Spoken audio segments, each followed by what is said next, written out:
This test has 3 parts. In each part, you'll hear a number of different extracts. At the start of each extract, you'll hear this sound. You'll have time to read the questions before you hear each extract, and you'll hear each extract once only. Complete your answers as you listen. At the end of the test, you'll have 2 minutes to check your answers. Part A. In this part of the test, you'll hear 2 different extracts. In each extract, a health professional is talking to a patient. For questions 1 to 24, complete the notes with information you hear. Now look at the notes for extract 1. You will hear part of a consultation between a GP and a patient called Mrs. Brownstone. For questions 1 to 12, complete the notes with a word or short phrase.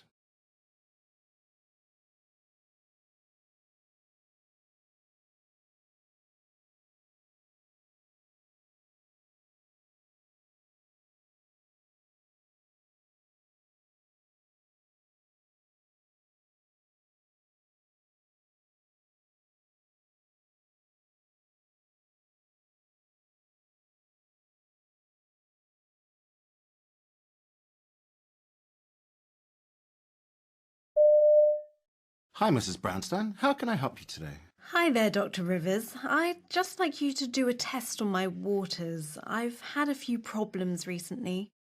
I have to go quite a lot more, and it's started to burn a little and just been a little bit uncomfortable. I see. How long have you had these symptoms for? Well, it's been sort of goes on and off for about 3 weeks, closer to a month, really.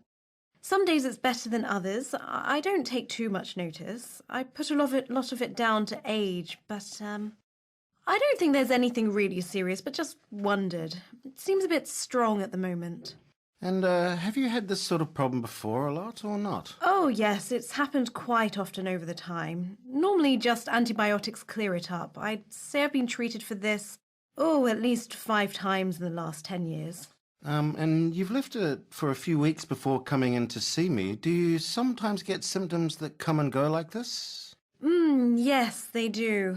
And I just try to drink more, which I'm very bad at, drinking water and such like, but I try. And it usually goes. Well, it usually just goes off by itself, really. Okay, and what about nighttime? How are you at night? Oh, I'm up and down a lot. 3 times out in the night at least, every night. And it's more painful at nighttime, funnily enough. And it's much more urgent. At night there seems to be a lot of pressure. I think it's been going on for such a long time it's becoming normal. Right, okay, well, that's not something we want you to be getting used to. Let's see what we can do. When you've had these symptoms in the past, you've had the antibiotics, did it calm it down?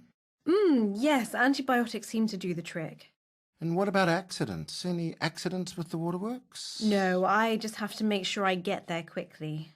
I do find when I've been sitting for a while, once I get up, I've got to go immediately. So I always want to know where the loo is wherever I am. But if you cough, sneeze, or laugh? No, nothing like that. Yeah. So what I'm keen to do, actually, is just to give you a short course of antibiotics and see how you get on. If you've had the similar things in the past and antibiotics have helped, I think that the first step is to see what happens if we do the same thing. Right. I'm not sure if this is important or not, but I had a series of water problems way back, 25 years ago or so. I had a colposuspension in 1980-something. I was 50. And that worked. It worked well, I think. Good. Okay, let's keep that in mind, but we will start with some treatment. But if it's not improving, we'll need to reassess the bladder function a bit more closely. Right, okay. Are you allergic to any medications as far as you know? Yes, there's a few. Septrin, amoxil, and... Oh, what's the other one? If you can just hold 2 seconds, I'll tell you. Keep it written down so that I can... So, Septrin, amoxil, and trimethoprim. Trimethoprim. Glad I knew that, because that would have been my first choice. You've had something called nitrofurantoin? Yes, I've been okay with that one. The nitrofurantoin, I've had it before for 5 days. Right, thank you. So, as you asked for, I will get you to provide us with a sample we can send to the lab. I think that what I want you to do is drop back in and see us in 5 days, and we can review the results and discuss how the medicine is working, okay? You will hear part of a consultation between a doctor and a patient called Mrs. Chambers. For questions,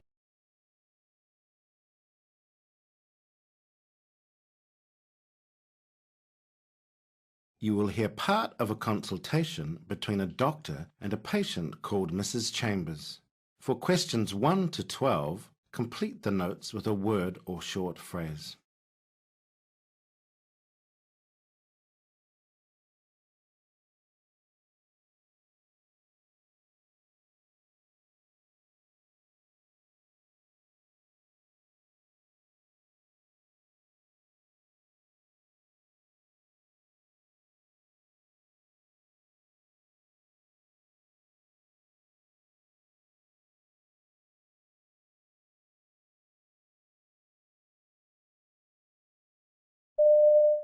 Hello, Mrs. Chambers. I'm Dr. Bakari, one of the obstetricians working here at the hospital. I've just come to ask you a few questions. What is the reason you came into hospital today? Oh, well, I started bleeding. Oh, I see. When did you start bleeding? I had a bleed on last Sunday.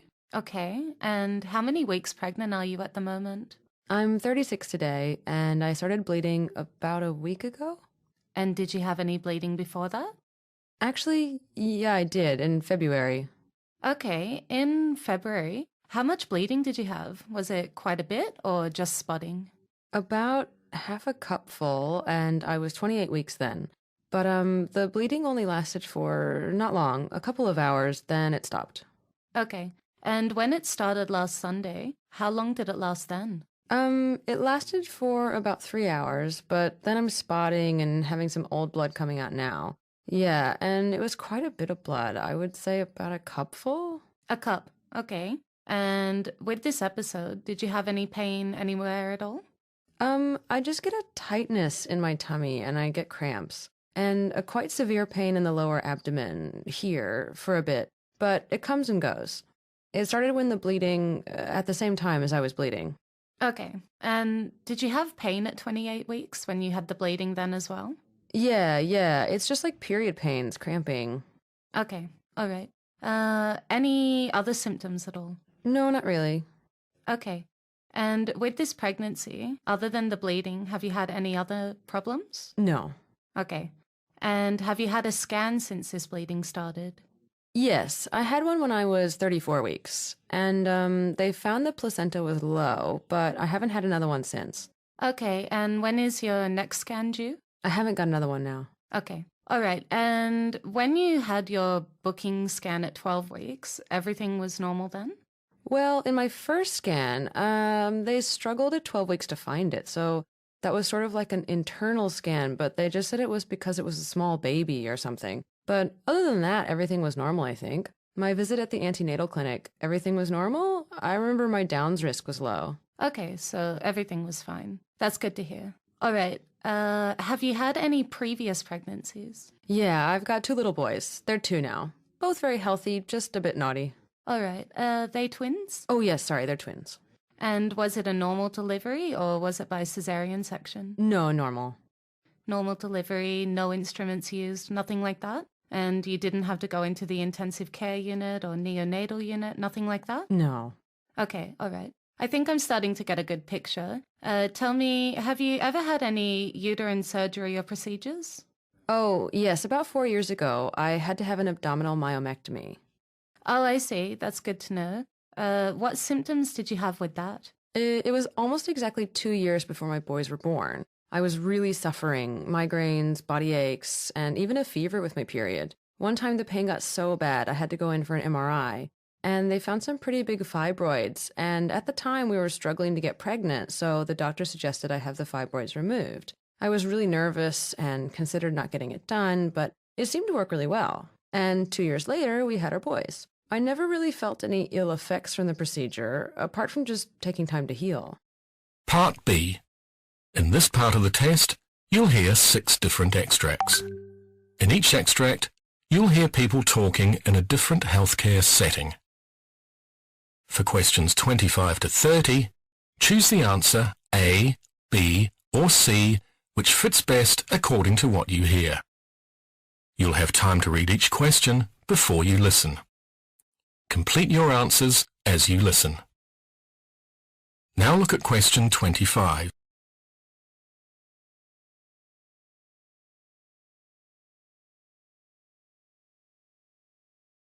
You hear a doctor and a nurse reviewing a coma patient.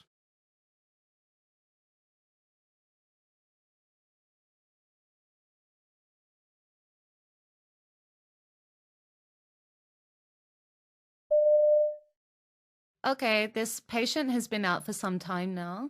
We had quite difficult intracranial pressure control yesterday. We decided not to rock the boat, and you can see as a result, he had a low intracranial pressure all day. His circulation has stayed quite stable, blood pressure's good, heart rate's low. What are his pupils doing? They're quite small. So they're smallish, but not tiny. Is he showing any reflexive responses? No. Has he got a doll's eye? Let's have a look. Okay, is he coughing when you suction? No, he isn't. Not coughing? Okay, this indicates that at best, his recovery will probably be incomplete. The worst option is that he will remain in a coma with little responsiveness. You hear a consultant emergency doctor talking to a patient following an accident.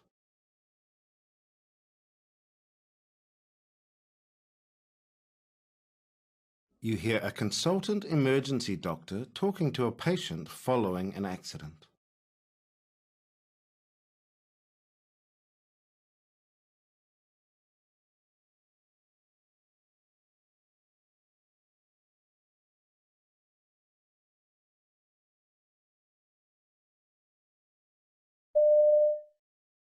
Hello, Ellen. Hi, Doc. Can I just take a minute to talk to you about the injuries we found? Sure. So firstly, your neck looks fine. So in a minute, I'm going to get this brace off and you'll be able to move your neck. But you've got a fracture of your shoulder blade, a fracture of your thigh bone, a fracture through the tibia and fibula, the lower leg bones. And there are also fractures in your ankle, the talus, your heel bone, and the ankle joint above it, the calcaneus. We were quite worried about the blood flow past the fracture in your thigh. So we did an angiogram and a CT scan, and they actually show good blood flow. So with these injuries, you're going to need surgery, and it could be a bit complicated.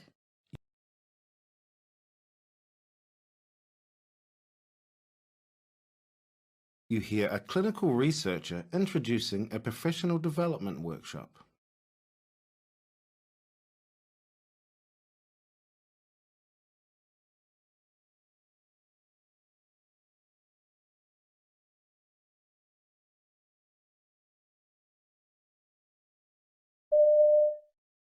Welcome to this workshop, Understanding Clinical Research Statistics. My name is Ivan Saxon, and I'm going to lead the workshop today. I'm the head of the Acute Care Surgery Unit. It's an academic unit in the Department of Surgery. This course is not the mathematics of statistics, though. I believe that a first contact with medical statistics should lead you to an intuitive understanding of the ideas behind the numbers. It should leave you with a deep sense of understanding what is meant by the numbers and techniques mentioned in the methods and results sections of published research papers. In order to critically evaluate research, you should be able to read more than just the introduction and conclusion sections of a paper. Quickly scanning for some significant p-value isn't enough. The patient population trusts you to be properly informed when you manage their health, so that's why we're here.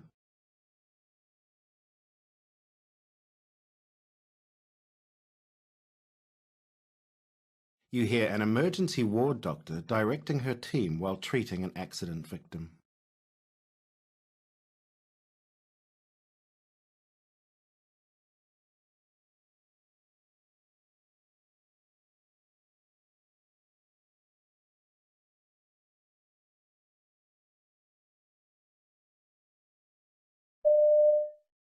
Okay, let's get on with the primary survey. It's a serious injury to his left leg. It's extremely pale, so blood flow could be an issue. But I'm worried about other serious injuries that aren't so obvious. A fracture of the pelvis, abdominal or spinal injuries. I think we better get the consultant emergency surgeon down here too. Okay, so you need to get the lines in, blood off, and we need to remove the rest of his clothing.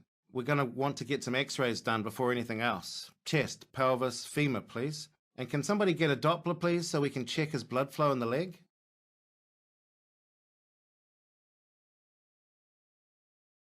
You hear a doctor speaking to a woman who has presented with heart palpitations.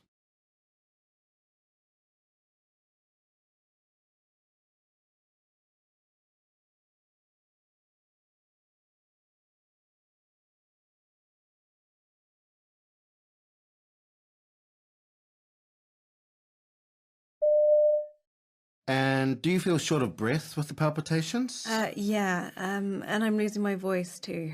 So you'd just got to work and this happened? Yeah. When's the last time it happened? A few months ago. I came here as well. Okay, so I'm just going to try and massage the side of your neck here, just to see if that slows down your heart rate. Did they teach you how to try and hold your breath last time? Yes, they did. Did you try that this morning? Yeah, I did. Oh, great. Very good. Okay, well, that massage doesn't seem to be working. Let's try something else. What I want you to do now is to blow as hard as you can into this syringe. Ready? Blow, blow, blow, blow. And stop. That doesn't seem to be doing much either. All right, we need to drop that rate, so we better try some meds. You'll need a drip.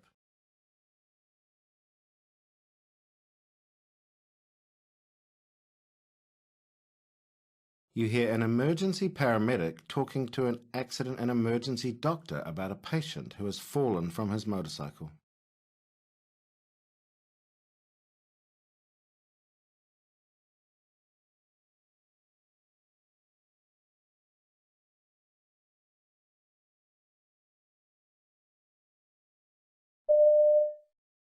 This gentleman's name is Brian. He came off his motorbike at a corner and his leg hit a telephone box. Oh, I see. Looks like he fell pretty hard. Yeah, when we arrived, he was sitting up and talking. GCS 15 and no signs of head injury, just some pain in his right shoulder. But the main injury is a deformed and angulated right femur, which we've manipulated on the scene. How's his circulation around the leg? He had a cold avascular right foot at the time, and the blood supply seems to have come back post-manipulation. Numbers-wise, he's normal. He's had 150 milligrams of ketamine and a total of 8 milligrams of morphine as well.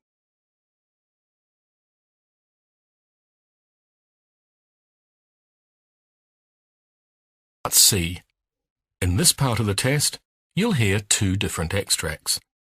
In each extract, you'll hear health professionals talking about aspects of their work.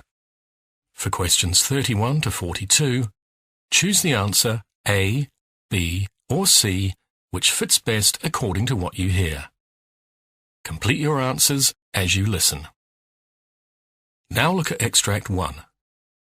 You hear a specialist in medical ethics called Anna Capston giving a presentation on the issue of burnout in the medical profession.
Hi, I'm Anna Capston from the Division of Medical Ethics at University College.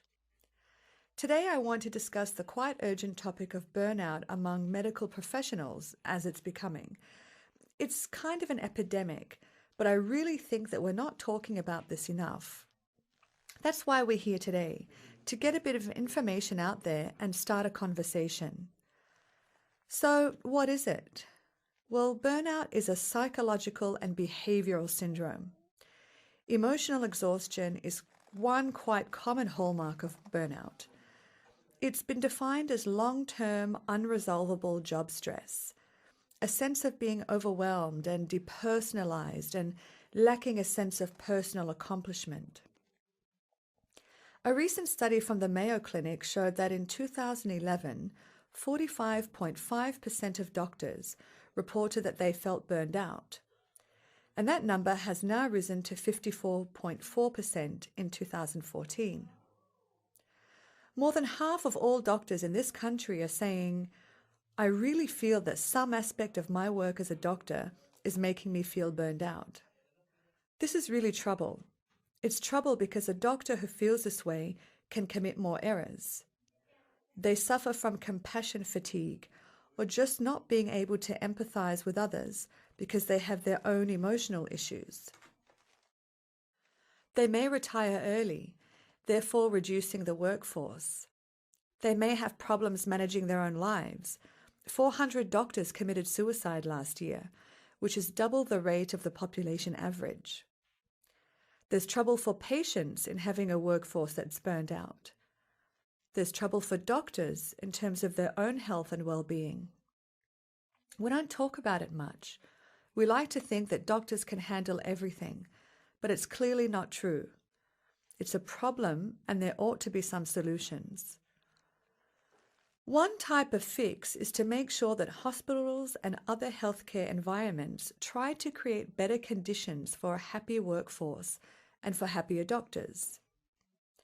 This might include yoga, mindfulness training, having more therapists to talk to, encouraging people to come forward when they feel this way, peer groups, and better mentoring. There are a lot of tactics that we could pursue and try to engage in. I'm not sure what's best, and maybe one size does not fit all, but it's time to really build a safety net so that we can keep our workforce functioning and we keep physicians at their careers and doing a good job, not making mistakes, not being indifferent to patients, and not harming themselves. This really is a problem, and we've got to attend to it in the workplace. It's just as important as any other aspect of workforce safety. When we institute new software or when we have new bureaucratic regulations, I think somebody ought to ask, what does this do to the workforce? If one more doctor complains to me about Epic and other types of electronic record keeping and billing forms, it'll be one doctor too many. It takes a lot of energy, makes a lot of people unhappy. A lot of the software and computer assistance that's out there doesn't seem to help the doctor. It makes more work or makes them feel frustrated. It also seems to me that if you look at what's going on with respect to regulations and administrative or bureaucratic requirements, nobody is saying, hey, is this user-friendly? What's the burden that it's putting on the doctor? It's just done to save money or allow people to collect bills more reliably, but it's not asking what it's taking out of our workforce. I believe that morally, we've got to make sure that a highly trained workforce that takes a very long time to get the ability to practice medicine is a resource that we preserve and really take seriously. I don't think we're doing that as part of employee or workplace safety. I think it's crucial, but it's being ignored.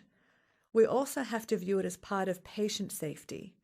And I think we should start spending some resources to figure out how we can make the physician workplace more user-friendly. How can we make it a happier place to be? What can we do to institute regulations, guidelines, software, and bureaucracy to try it out on the workforce for a while to make sure that they're satisfied and that it's not making their lives more miserable? You hear a specialist in health and nutrition called Dr. Gregor McGregor discussing the ideal healthy diet.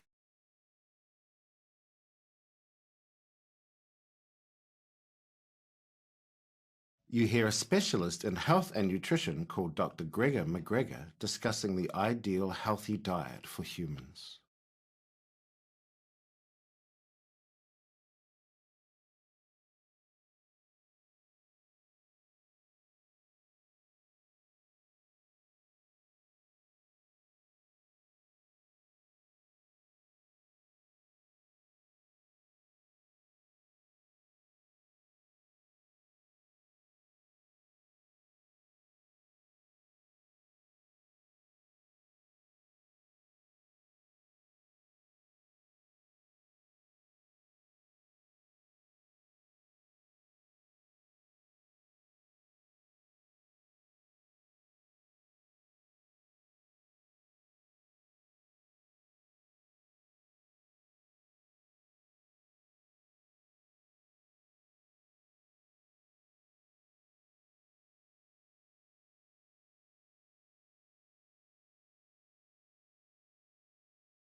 Good evening. I'm Dr. Gregor McGregor.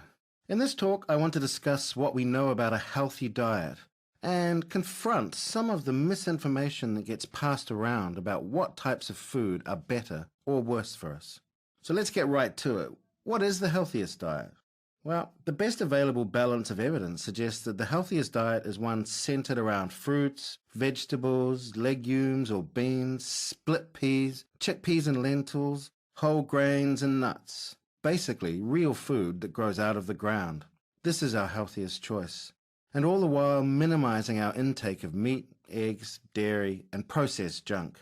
So plant-based. A plant-based diet centered around whole plant foods. That's the secret.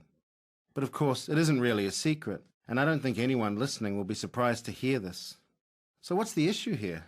Why is there so much debate around this issue when the evidence seems so clear? A part of the problem, seems to me, is diets and what might be called the dieting industry. I mean, diets, by definition, don't work, right? Because you go on them, then you go off. What we need is a lifestyle. What we need is a way to eat and live so that we can live a long, healthy life. And to do that, thankfully, the same diet that's associated with longevity is the same diet that's so effective in controlling weight. But there's so much discussion out there online about what's better or worse to eat. There's a lot of conflicting information out there backing up different sides. For example, there is information saying meat is good for you, eggs are good for you, dairy is good for you. And it's really confusing people because it seems to be like no matter what you believe in, you'll find the proof to back it up. But of course, the proof that meat is good for you is backed up by the meat industry, right? That eggs are good for us, backed up by the egg industry. I mean, this is a classic kind of tobacco industry tactic. The tobacco industry really pioneered the tactics that different interest groups in the food industry use all the time now.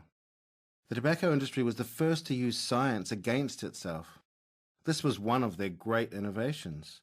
This is, in the 1940s and 50s. Basically, they realized that science was venerated, as it should be, as a way to kind of sift through what is true and what's not.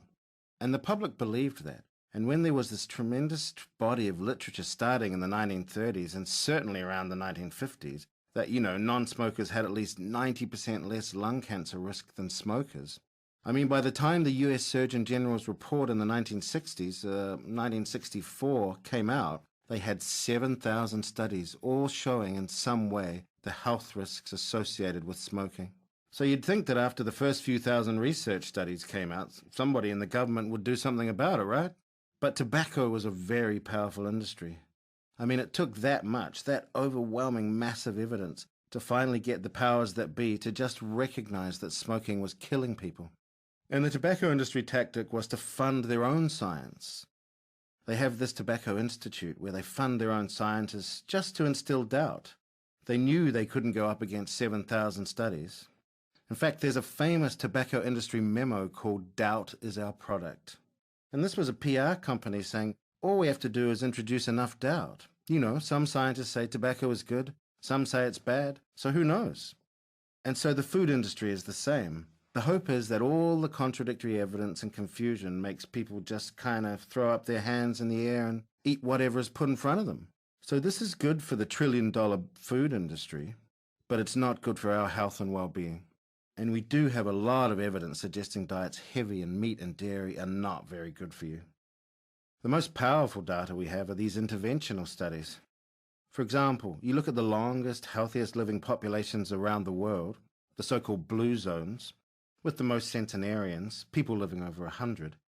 Whether it's Okinawa in Japan, Seventh-day Adventists in the USA, or Nicoya in Costa Rica. If you do a Venn diagram of all these blue zones, what they share in common is a plant-based diet, and specifically legumes. For example, Okinawa, the second longest living population in the world, they have a 97% plant-based diet.